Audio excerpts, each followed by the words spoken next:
Good morning. Thanks so much for your company on this Saturday morning. Back now with Today Property Watch. You'll be forgiven for thinking and being a bit confused about the swings and roundabouts of the property market in recent times. When interest rates started to rise last year, many expected prices to fall, but the latest clearance results prove otherwise.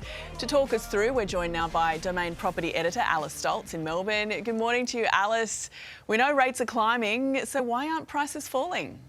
Good morning, guys. Yes, well, the rule of thumb is that as rates rise, house prices are supposed to fall.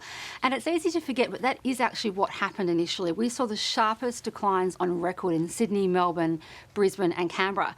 But then as rates continued to rise, we sort of saw that defiance of expectations and house prices started to stabilise and are now growing in most parts of the country. You can see the year-on-year figures there.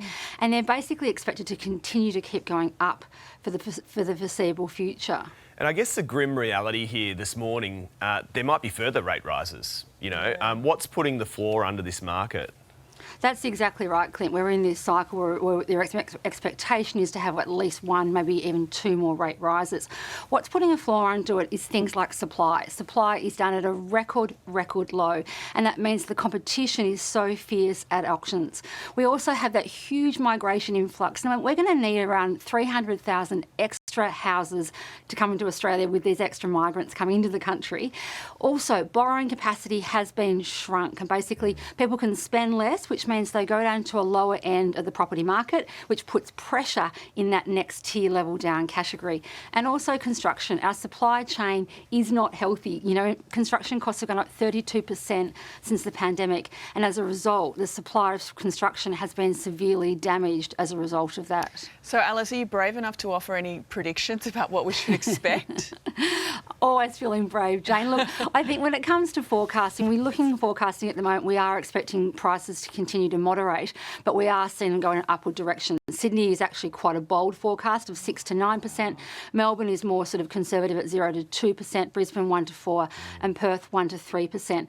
But I think what we need to think about here is what's going to change as interest rates start to stabilise and potentially decline, as we've started talking about, hopefully, and what that means with listings. Because as sellers become more confident, we will see more listings onto the market and what that does to property prices. But as we know at the moment, I think anything's possible. We have a risk of inflation sort of still quite high, as well as recession. So wait and see, basically, is the answer, Jane. Okay. Saturday morning, the here and now, how were clearance rates last weekend?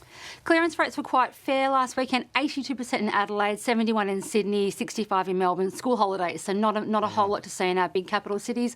Auction numbers today are building again. You can see in Melbourne back to 518. Now holidays are over.